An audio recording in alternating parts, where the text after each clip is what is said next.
नमस्कार। नवरात्रि के 8वें दिन में आपका स्वागत है। आज हम नवदुर्गा के 8वें स्वरूप माँ महागौरी पर एक खास चर्चा करने वाले हैं। जी। हमारे पास जो जानकारी है वो महागौरी शुद्धि और समृद्धि की देवी शीर्षक वाले एक स्रोत से है, और हमारा इरादा है कि इस जानकारी के आधार पर माँ महागौरी का स्वरूप, उनका जो महत्व है और हाँ, उनकी उपासना से क्या लाभ मिलते हैं, इनको ठीक से समझें। बिल्कुल।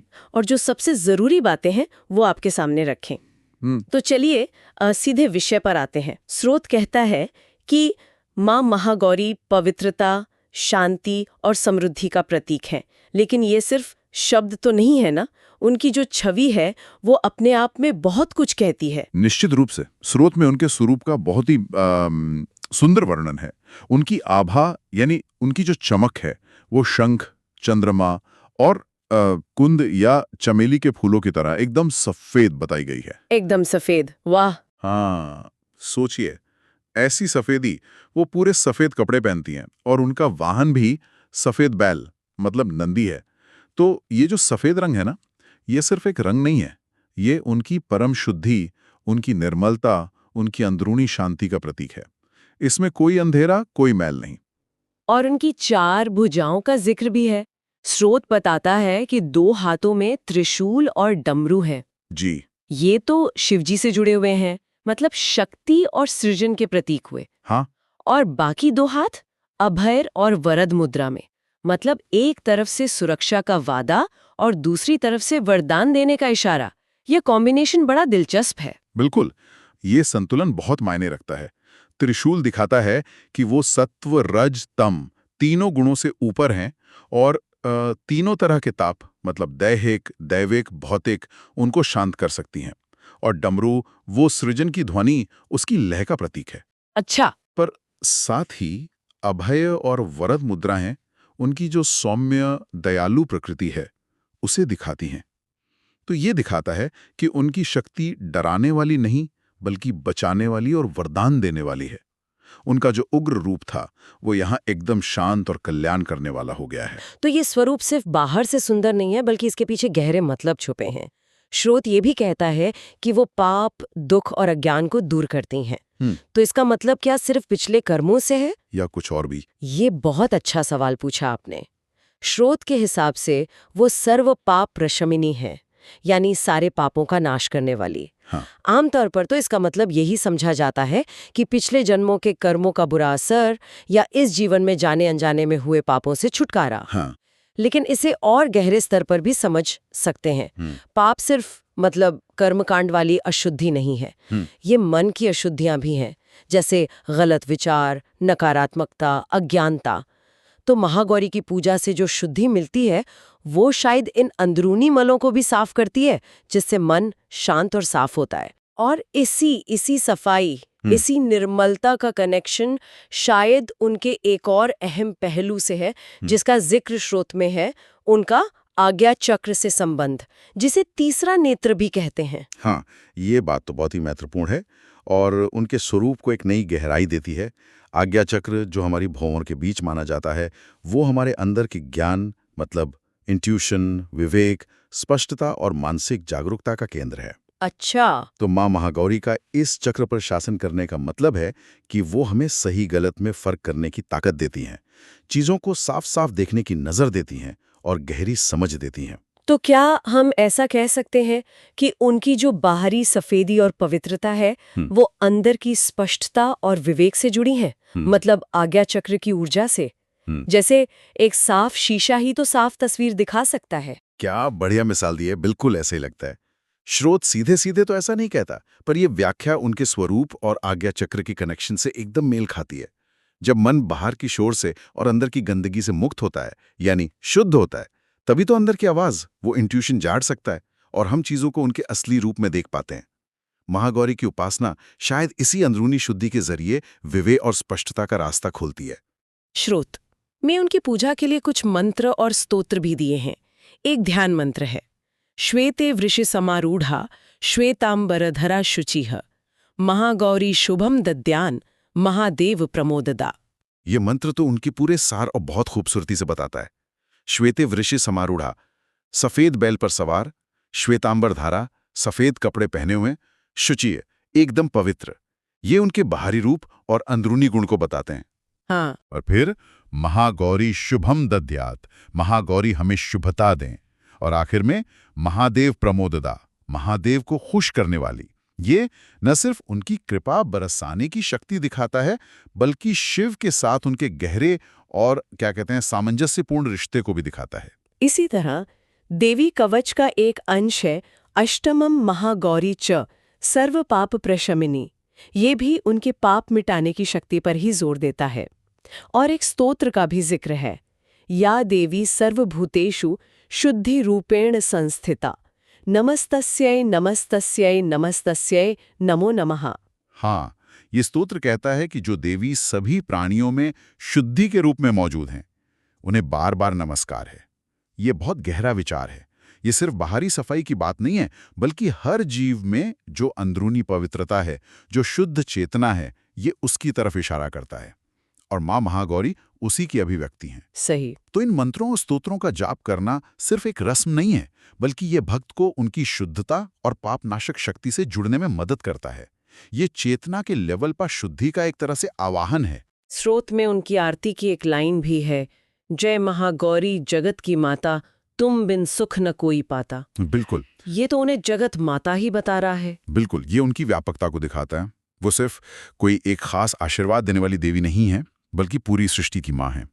और ये लाइन कि तुम बिन सुख न कोई पाता, ये शायद सांसारिक सुखों के साथ साथ उस परम शांति और आनंद की तरफ भी इशारा करती है, जो सच्ची अंदरूनी शुद्धि और देवी की कृपा से ही मिल सकती है। तो इन सभी बातों को, उनका रूप, आज्ञा चक्र से कनेक्शन, पाप मिटाने की शक्ति, मंत्रों का मतलब, इन सबको मिलाकर देखें तो माँ महागौरी का पूरा महत्व क्या बनता है? अगर संक्षेप में कहें तो माँ महागौरी परम पवित्रता, शांति और आध्यात्मिक सुंदरता की मूर्त हैं।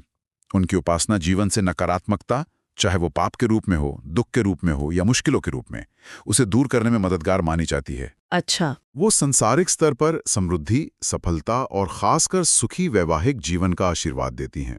और आध्यात्मिक स्तर पर आज्ञा चक्र को जगाकर वो इंट्यूशन, विवेक और आत्मज्ञान का रास्ता आसान करती हैं। वो बाहरी और अंदरूनी दोनों तरह की शुद्धि और तरक्की का प्रतीक हैं। स्रोत उनकी उपासना के कुछ खास लाभों को भी बताता है। क्या हम उन पर थोड़ी और बात कर सकते हैं? जैसे पहला लाभ बताया गया है, पिछले कर्मों के कर्ज और पापों से मुक्ति। हाँ, ये उनकी सर्वपाप प्रशमनी शक्ति से सीधा जुड़ा है। माना जाता है कि हमारी आज की जिंदगी की कई रुकावटें और दुख पिछले कर्मों का नतीजा होते हैं। तो महागौरी की जो शुद्ध करने वाली ऊर्जा है, वो इन कर्म बंधनों को ढीला करने या काटने में मदद करती है। इससे जीवन में एक नई शुरुआत की उम्मीद बनती है।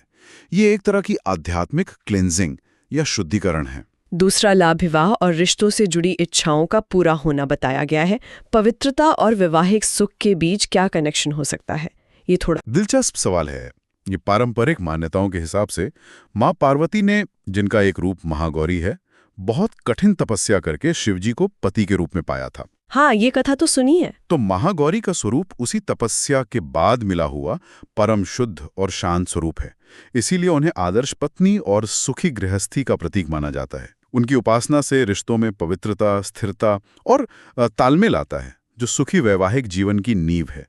उनकी शांत और दयालु प्रकृति शायद रिश्तों को मधुर बनाने की प्रेरणा देती है। तीसरा लाभ है शांति, स्थिरता और आध्यात्मिक उन्नति। ये तो उनके स्वरूप और आज्ञा चक्र से जुड़ाव से साफ लगता है। निश्चित रूप से उनकी सफेद आभा और शांत मुद्रा ही तो शांति और स्थिरता का प्रतीक है। जब मन शुद्ध और शांत होता है, तभी इंसान आध्यात्मिक रास्ते पर आगे बढ़ सकता है। सही। और आज्ञा चक्र का जागना वैसे भी आध्यात्मिक तरक्की का एक बहुत महत्वपूर्ण पड़ाव माना जाता है, क्योंकि ये हमें भौतिक दुनिया से परे देखने की क्षमता देता है। तो ये लाभ तो उनके मूल स्वभाव से ही निकलते हैं। और चौथा लाभ, समृद्धि और मन की शुद्धि में बढ़ोतरी। क्या यहाँ समृद्धि का मतलब सिर्फ पैसा रुपया है? मुझे लगता है स्रोत यहाँ समृद्धि को ज्यादा बड़े अर्थ में देख रहा है। हाँ, इसमें भौतिक संपन्नता शामिल हो सकती है, क्योंकि देवी के आशीर्वाद से जीवन की रुकावटें दूर होती हैं। लेकिन ये मन की शुद्धि के साथ जुड़ा है, जो बताता है कि ये सिर्फ बाहरी धन दौलत नहीं, बल्कि अंदरूनी संतोष, विचारों की स्पष्टता और जीवन के प्रति एक पॉजिटिव नजरिया वाली समृद्धि भी है। अच्छा, मतलब होलिस्टिक समृद्धि। हाँ बिल्कुल। जब मन साफ होता है तो व्यक्ति मौकों को बेहतर ढंग से देख पाता है और सही फैसले लेता है, जो आखिर में हर तरह की समृद्धि लाता है। ये समझना वाकई बहुत दिलचस्प है कि कैसे एक ही देवी स्वरूप में पवित्रता, शांति, शक्ति, करुणा, दुनियावी सुख जैसे शादी, समृद्धि और गहरी आध्यात्मिक क्षमता, इंट्यूशन, विवेक, ये सब एक साथ पुने हुए हैं। ये सिर्फ एक देवी की कहानी नहीं, बल्कि जीवन के आदर्श संतुलन का एक नक्शा सा लगता है। आपने बहुत सही कहा। उनका स्वरूप हमें यही सिखाता है कि सच्ची सफलता और खुशी के लिए बाहरी और अंदरूनी पवित्रता कितनी जरूरी है। जब हम अपने मन, वचन और कर्म में शुद्धि लाते हैं, तभी हम जीवन की चुनौतियों का सामना शांति और स्पष्टता से कर पाते हैं और तभी सच्ची समृद्धि और आनंद का अनुभव करते हैं। एक बात जो मुझे बार बार ध्यान खींच रही है वो है महादेव प्रमोददा, महादेव को आनंदित करने वाली। स्रोत इस पर खास जोर देता है। इसका क्या खास मतलब हो सकता है? ये सिर्फ एक पारिवारिक पहचान से कहीं ज्यादा है। ये शिव और शक्ति के मौलिक संतुलन को दिखाता है। शिव परम चेतना है, स्थिर है, साक्षी है।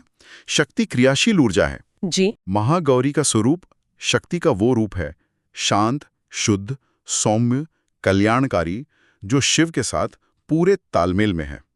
ये दिखाता है कि उग्रता या अंधेरा नहीं, बल्कि पवित्रता और शांति ही सृष्टि के संतुलन और शिव की खुशी का आधार है।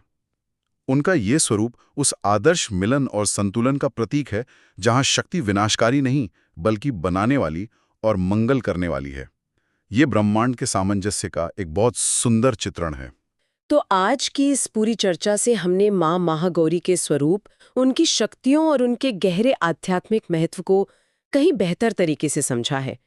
वो सिर्फ नवरात्रि की 8वीं देवी नहीं है, बल्कि पवित्रता, शांति, समृद्धि और अंदरूनी जागृति की एक शक्तिशाली प्रतीक हैं। हाँ, हमने देखा कि कैसे उनका सफेद रंग और शांत मुद्रा उनकी परम शुद्धता और शांति को दिखाते हैं। कैसे त्रिशूल, डमरू और अभय वरद मुद्राएं शक्ति और करुणा का संतुलन दिखाती हैं।